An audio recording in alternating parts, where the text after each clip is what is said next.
right. We're taking all the best old school wisdom and blending it with the top new school methods to bring you the optimal coaching strategies. This is the 80-20 Baseball Podcast with Coach Bo. Welcome, coaching community. I am pumped up to be here for our weekly get-together here on the 80-20 Baseball Podcast, the 80-20 Baseball Masterclass, where we are trying to master the key components, the key parts, the key ingredients of coaching so we can go from new coaches to good coaches as quickly as possible, or for those of you that have been coaching a little while, to go from good coaches to great coaches as efficiently as possible. And we dive into those details, some of those granular things along the way, when we have time and when it's important to discuss those items. Always excited to be on, and we have some good interviews coming our way in the next few months. I'm actually going to have my brother-in-law, Coach Pyruz, come back on. He coaches my nephew's team in beautiful Boulder, Colorado, and they had a lot of success. Their Little Leagues had a lot of success as of recent, and I'm looking forward. I talked to him over the holidays, and I told him I'd love to have him come back on, and he agreed, and his 11-year-old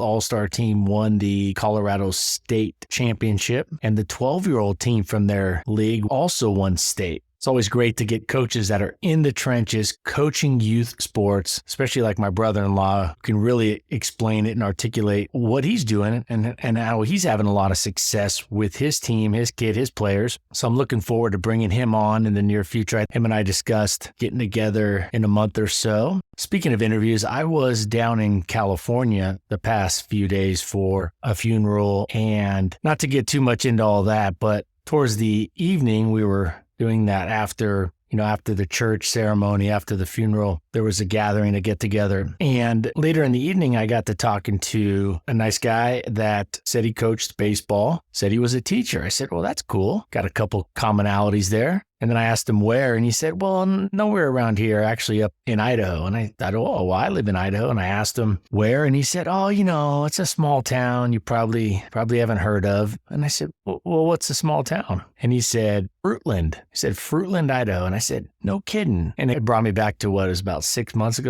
ago, we had probably the most successful high school coach in Idaho history. Coach Russ Wright generously gave us time to come on this podcast and share out things that he used and did with his teams, that his coaching staff did to have the success, winning 11 state titles and just really turning out quality young men. So as most of you know, you get older, you realize it's a small world. And of course, this cousin of one of my best friends is from Fruitland, not too far from me here in Boise, and coached 6 years with Coach Wright. Knows him really well, and he gave me a recommendation for another coach that he speaks extremely highly of. If you didn't catch that interview with Coach Wright, it was about 7 months ago, episode 241. Highly recommend checking that out, and I'm excited to bring on a coach who worked in that circle of coaches so y'all can hear information that's worked for many years in the trenches and works consistently. And I got a couple other interviews lined up for the next few months. With that said, the next 2 to 3 weeks are going to be some solo podcasts diving into a couple key topics like this week's topic, indoor training. This time of year, indoor training is likely the only type of training some of us have, especially in those colder states. But even in the states that don't get super cold or snow, that rain can bring you inside. That rain can get you inside, not to mention the sun setting earlier than it does as we move forward into spring and summer. So you get that darkness setting in sooner. So having indoor training options, a routine, and a variety of things that we can train that are going to transfer directly to the games come springtime is very important. We don't want to just do indoor training just to say we got some training done. We don't want to just do an indoor session so we feel good about doing something. Now, that's great, but we want to make sure that we're training things that are going to get us better, that are going to get our players better, our team better for the games. And since our training time this time of year usually comes in smaller amounts, maybe 1 day a week or maybe shorter sessions due to it being off season for a lot of areas still. It's not quite baseball season, the weather, sunlight, etc. It's really important because of that to key in on the big needle movers first and then work from there. And one thing I've always tried to be really clear on, the 80-20 principle, meaning 20% of the things that we can train, that we can coach up, are going to yield us 80%, give or take. It's not an exact ratio by any means, but give or take are going to net us 80% of our success or our results come game time. And even from the team culture standpoint and building up better human beings for the rest of the players' lives, we definitely key in on that 20%, that 10%, that 30%, those big needle movers. But that doesn't mean that's the only thing that we try to coach up. We just make sure we put it first. We just make sure we put it at the front. We make sure that we prioritize it. I think that's something that gets a little misunderstood, is like, oh, they only coach up those things. But what about that other 80% that might bring 20%, give or take, of the player success, of the team success, that might bring about that? Well, we talk about that stuff, but we make sure that we treat it as that small slice of the pie, as the small slice of the pie that it is. And more importantly, we don't get to it until we've taken care of the important things first. First things first. I've seen coaches that go out and practice the little needle movers, the little things, for the majority of practice, for the bulk of practice. An example of that is tagging up at third base. I've seen coaches practice that for 30 minutes out of an hour and a half practice. Is tagging up at third base important? Yes, but relative to other things that could be coached up in a finite amount of time in that 90-minute slot, probably something that shouldn't see more than 10 minutes, and you shouldn't just be tagging up from third. You should have your players tagging up from third, second, and first in groups so you could rep in 10 minutes, enough reps that they're burned out. I won't even get into the game like authentic reps, but practicing that for 30 minutes is kind of similar to, like, say, practicing your slides into home, right? Let's go practice our slides into home and our slides into third. And then we spend maybe the same amount of time, an equal amount of time, or a lesser amount of time hitting.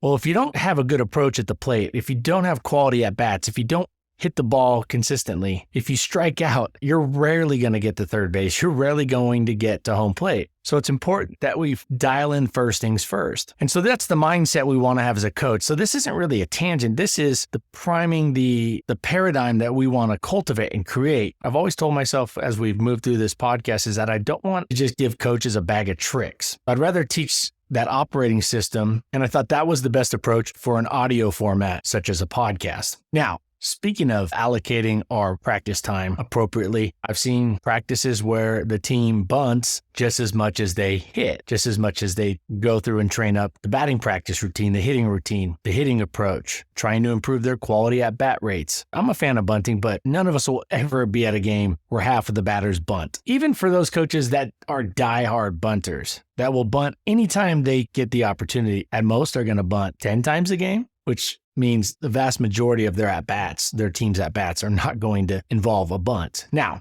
with that said, I did see a post on X that said, bunting is bad, don't bunt. And the coach also said, Earl Weaver disagrees with bunting. Earl Weaver, a famous old manager, as a lot of you probably remember that name. And I thought, this goes in that all or nothing, do not fly zone that I highly encourage all of us to avoid. Now, I hear coaches that talk about bunting as if everybody on your team should be able to bunt at any time and all the time, and bunting wins championships and that sort of thing. And I can tell you, I don't agree with that. I think that's giving too much credit to bunting. But I saw this post and I just wanted to break it down quickly here for all of us. So you, as intelligent individuals who maybe don't have the time or that in-depth experience in the baseball world, I'm helping trying to speed up the improvement of your ability to vet the things you hear in the baseball world, the coaching world. Now, you can always send me your questions, Coach Bo at 8020baseball.com or the website 8020baseball.com. You can go to the contact page and send me a question. If you hear something like, what do you think about this? I've received a lot of emails over the years about equipment, training methods, and coaches have reached out and said, hey, what are your thoughts on this? And you're more than welcome to do that. But I'm also trying to be a little proactive here. And I think the bunting one where the coach says, bunting's bad. Earl Weaver said it's bad, thus it's bad. Then there's the coaches that say small ball wins championships. And I disagree with that based off of evidence, based off of numbers, based off of also the fact that that's a blanket statement. It's not even a nuanced statement. And anybody who's coached various levels of baseball knows that bunting at the lower levels can produce a lot more runs than bunting in the major leagues. Bunting in a 9-year-old game could net you a few runs a game or more because that third baseman, that pitcher, the catcher, they're not as dialed in as Pudge Rodriguez or Zach Greinke getting off the mound or Nolan Arenado flying in from third base, making a BB of a throw to first. So yeah, it's definitely more useful at the lower levels. So I think it's important that when we hear this, like, oh, it's bad, don't do it. I wanted to bring this up. I saw this and I thought, man, they're living on the extremes. They're in the extremes here. Don't ever bunt. Bunting's bad. And then they throw in the kicker, and that's their evidence is throwing in a quote from a single major league manager bad-mouthing or bashing bunting. So you got to avoid this trap of all or nothing, all in, all out. It kind of extremes of both sides on our coaching approaches. Speaking of nuance, there was a review of the podcast from about a month ago. By the way, I think this podcast has about 75 reviews between Apple and Spotify. And I've never asked anybody to leave a review. I've never left a review. I'm sure a lot of podcasters leave reviews for their own podcasts because Apple's not going to verify. You could hop on anybody's account and say, hey, let me just write one for my podcast. I've never done that because I want these all to be legit. I want them to come from the right place. So with that said, I did get this review and I read all these. And these are a big help to get the word out, the message out, and to support this podcast, which doesn't have any ads and whatnot. And this says, every week for 5 years, I have loved and learned from Coach Bo. As a coach and a high school teacher, I keep being reminded that kids are not just little adults. Learn from Coach Bo how to think and teach age appropriate. So it's not that I've just given out a whole toolbox of things, but really a way of looking at it, a paradigm to go out there and handle all the different situations, all the different types of players and teams and environments and fields and training situations, ability levels. Says the success rate is greater. The players' love of the game grows. It's not a one-trick pony approach. Baseball, like life, is nuanced. And it says a couple other nice things, but I like the message of it's nuanced. It's nuanced. And I don't think every single thing is nuanced, but that really pumped me up to read that.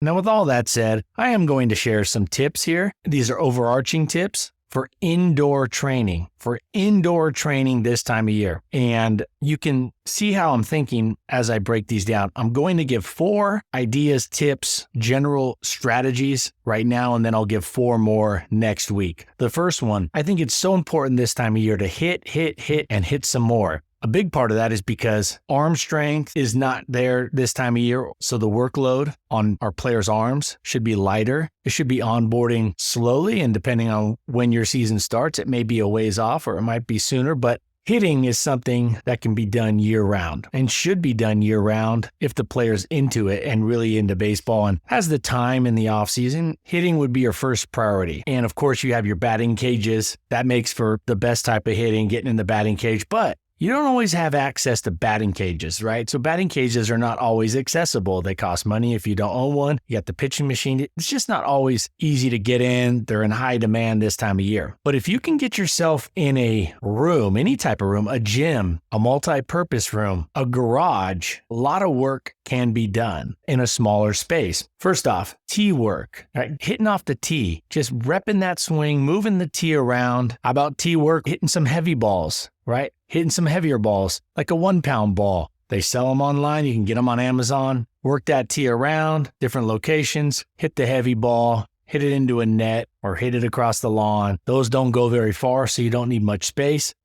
And also, to add to that, tee work combined with hitting off an overhand pitch, an overhand throw with a wiffle ball, foam core balls, an indoor type of ball will give a very game-like feel to batting practice with a couple differences. One, typically you're going to be closer because the space that you have isn't as much as you would if you're all the way back where that mound distance, like if you're doing it in a garage or in a room. But with that said, you could get that distance in most places, a gym, maybe somebody's got a warehouse that you know, but it's not all done up for baseball. It doesn't have the tunnels to hit in, but you don't need all that. If they have space, you can set up the tees, probably have to put some nets up for that. Or if you hit the heavy balls, you got to have some space out in front for them to go and roll a little ways. They don't go that far. You get a little bit heavier ball, not so heavy the kids can't hit it without tweaking the wrist, but you hit a ball like that, it doesn't go that far. And hitting indoor balls, typically those balls can be thrown pretty hard, or I should say with some velocity. The movement might be a little different, like a wiffle ball, but I'll tell you what, sometimes hitting off a wiffle ball, especially like a small golf ball wiffle ball, that can present a more challenging hitting environment that more than makes up for it not being exactly like a regular baseball coming in. I recommend those be overhand pitches. So you got the tee work with some heavy balls, tee work with regular baseballs into a net, and you got some overhand throws with some indoor balls. Highly recommend spending time doing that. You don't need a lot of space for that. And this could be done outside, even in some cold weather. You just need a patch of grass or a little spot at the park. Next, speed and agility training. We had Coach Gingerelli come on recently, strength and conditioning coach from back east in New Jersey. Speed and agility training is hugely important right now and definitely should be at the forefront of our priorities. Short sprints, say 10-yard sprints, forward and backward, ideally off a pitcher's movement, a pass ball type of situation. Sprints would be huge right now. Some side shuffles, working those side shuffles, just some simple stuff to start with, moving left, right, forward, and back. Lunges, side lunges, forward lunges, reverse lunges, hands up in the air, maybe holding a 5-pound dumbbell in each hand, maybe a 2-pound dumbbell. Lunges are great, especially with that knee lift incorporated in, doing a knee lift out to a lunge or coming out of a lunge to a knee lift. That can be great, especially for pitchers. And med ball throws, medicine ball throws, or heavier ball throws. You can get medicine balls anywhere. I've seen them on Amazon, good ones for $15-20. And those side throws, throwing and moving, kind of explosive movement, rotational movements with the medicine balls. And those don't go that far. Most kids aren't going to be able to throw those more than 20, 25 feet. Especially those younger kids, they're not going to be able to throw it that far at all. So you don't need a lot of space, but you can really get explosive with your rotational movements with medicine ball throws. So hitting, speed and agility, leg strength, and then the explosive rotational movements of the medicine ball throws. I would put those near the top of the list right now. We have 4 more things that we'll talk about next week. So a good example, say you're taking your own kid to do some baseball training, 40 minutes of hitting, 20 minutes of speed, strength, and lunges, medicine ball throws, something broken up like that. Also, you got the warm up, getting the heart rate and the core temperature in the body warmed up beforehand. Of course, you could do a 5 to 7 minute warm up, hitting for 30 minutes, speed and agility training, lunges, medicine ball throws, and then a simple cool down, some stretching. At the end, it'd be a nice 60-minute workout session right now, this time of year in a small space. All right, that's going to conclude part 1 of our indoor training discussion. I'll bring up 4 more things that we can do this time of year that we should be doing this time of year for indoor training. If you wouldn't mind, it would be much appreciated if you could leave a quick review. You can leave a review on your podcast app in probably 3 or 4 minutes, tops 5 minutes. That really helps support the podcast and would be much appreciated. I read all those and pumps me up. And I'll tell you what, I'm pretty self-motivated, but it never hurts to have a little extra wind in our sails. And that's what those reviews do. I read those. They pump me up. So with that said, we'll be back again next week, next Tuesday. Always like coming on each week, trying to give you some actionable stuff, some mindset stuff in an efficient manner, a quick, efficient manner that you can take in each week while you're in the car, while you're on the go, while you're working out, while you're doing something around the house. So we'll keep it rocking here. And until next week, let's take care of our health so we can be there to take care of our family, our close friends. Let's take this information. Let's take this stuff we talked about. Let's go put it into play. All right, everyone, y'all take care. And until next week, adios. This has been the 80-20 Baseball Masterclass. Take it to the field.